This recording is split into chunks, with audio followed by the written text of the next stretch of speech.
But first tonight, Victorian Premier Jacinta Allan is an activist whose judgment is so far off the mark, it is about as broken as the concept that men can be women just because they wear a dress.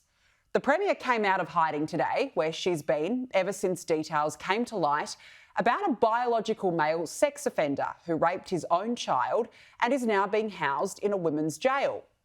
Why is he there? Because he's transitioned and identifies as a woman. So that gets him in, even though he has a penis. It is that easy.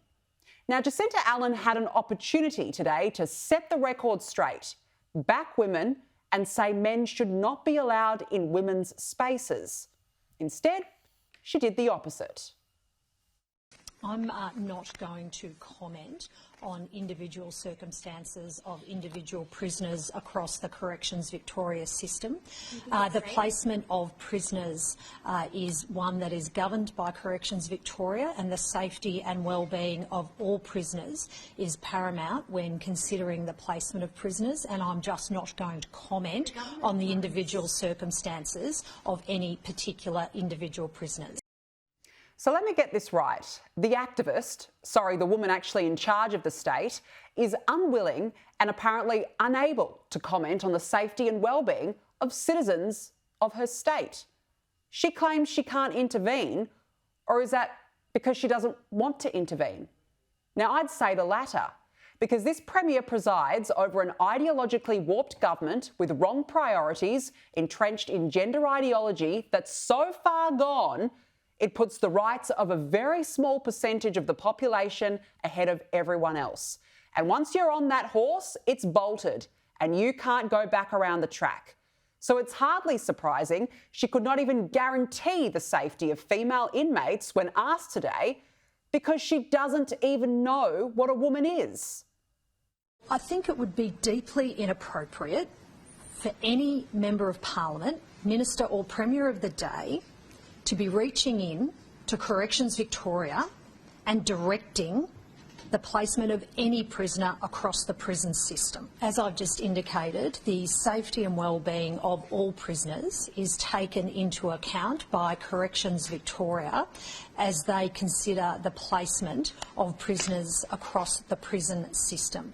And that is entirely appropriate, and I'm just not going to comment on the individual decisions by Corrections Victoria, because they are best placed to consider the safety and well-being of all prisoners across the prison system. Look, this is just pathetic. The government makes prison policy. It funds the system and hires those who run it.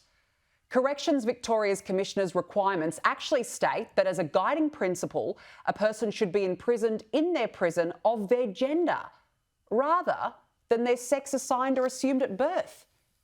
And the Premier has the gall to just palm it off to them. Well, this might just be her best excuse yet. And I'm just not going to comment on individual cases, because that would then infer. But I think more generally, again, it's difficult to make general comments that wouldn't then reflect on this particular set of individual circumstances, because they are particularly unique. So she's not going to comment because this case is particularly unique. A man rapes his daughter, identifies as a woman, goes to a woman's prison, can't comment, too unique. Was this not unique enough for the Premier when she oversaw a respectful relationship school program where Victorian children as young as 5 are being told their body parts may not match their gender? Well, I'd say her response to that when pressed by the media was actually unique. That's just nonsense. It's disgraceful nonsense. Like, seriously. This sort of ongoing attack on a program that is making a difference in kids' lives just should be stopped. It should be stopped. It's disgraceful reporting. Transgender kids are 15 times more likely to kill themselves. Or was this not unique enough for the Premier when her government instructed librarians to ask children their pronouns as part of a so-called LGBTQI+ rainbow toolkit? Not unique, just normal. If this case of a father's incest is too unique for her to comment on, then she is completely and utterly incapable of fulfilling her role as Premier and as a guardian of the state. She should be enraged by this case. The details are utterly horrific. The 25-year-old father sexually abused his 5-year-old daughter and took photos and videos of himself molesting her in 2023. Now, I have read all of the details of what he did to this poor little girl, all of which are too graphic and too disturbing to read out on air. He was sentenced to 4 years and 9 months imprisonment with a 2.5-year minimum. Hardly a punishment, and hardly a story that is too unique to comment on. Now, this case was first reported in Australia by my colleague James McPherson and I almost 2 weeks ago when we had Rachel Wong on our Sunday show from Women's Forum Australia, who has been pushing for Jacinta Allen to cough up an explanation. We wrote to the Premier, the Corrections Minister, the Minister for Women, and we have asked them to remove this man from the prison, to explain how we got there in the first place, to reassess their policies and to make sure that this never happens again. And almost 2 weeks later, the Premier still won't intervene because it's too unique for her. Now, we have a real problem in Australia that goes beyond this case. Everything we are seeing play out right now in Victoria is okay because the law says so. Former Prime Minister Julia Gillard amended the Sex Discrimination Act in 2013 and removed the definitions of sex, man and woman. So discrimination is defined, but sex is not. So how can we know what gender identity is when our laws have erased the very definition of a man and a woman? And here we are today having legal debates across the country, like in the case of Giggle versus Tickle, about whether a biological man in a dress is a woman because our laws say they are. It says that men's feelings are more important than women's. It says that men can have legal protections while women's protections are taken away.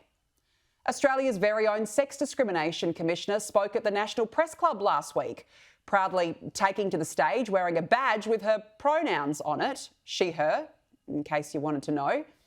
And she was asked about sex-based rights for women in the country, and her answer was just as confusing as the assertion that men can be women.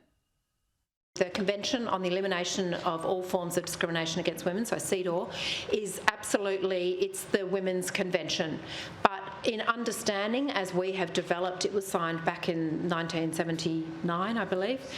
Since it's been in force in Australia, it has also been interpreted by the committee that looks at the meaning and the understanding of each of the articles of the Convention.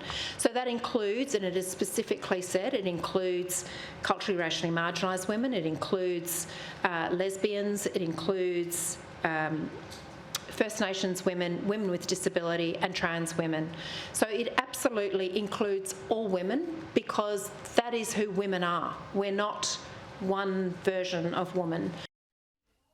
Well, how many versions of women does she think there is? Look, I'm sure you at home know the answer. I know the answer.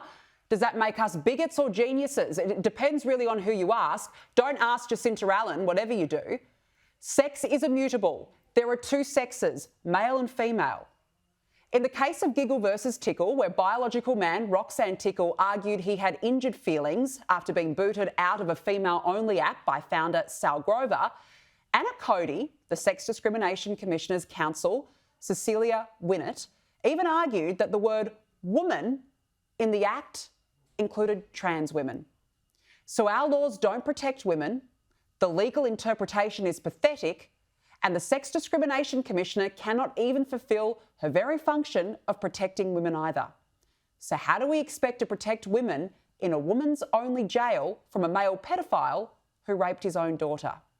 Now, I've asked the Commissioner for comment, and if she supports male sex offenders being housed in female prisons, a spokesperson told us, unfortunately, the Sex Discrimination Commissioner is unavailable for comment as she's travelling for work. We also asked the Victorian Corrective Services Minister for a statement and were referred to the Premier's comments. We are a joke in this country. As Julie Bindel writes in The Australian today, to those of us in the UK who have been vigorously and effectively fighting back against the harms of transgender ideology, Australia is a laughingstock. As a lifelong feminist campaigner against male violence towards women and girls, to me one thing is crystal clear. There is a special place in hell reserved for privileged women who should know better but who still betray other women. And it all comes down to a very simple question. What is a woman? Australia doesn't know.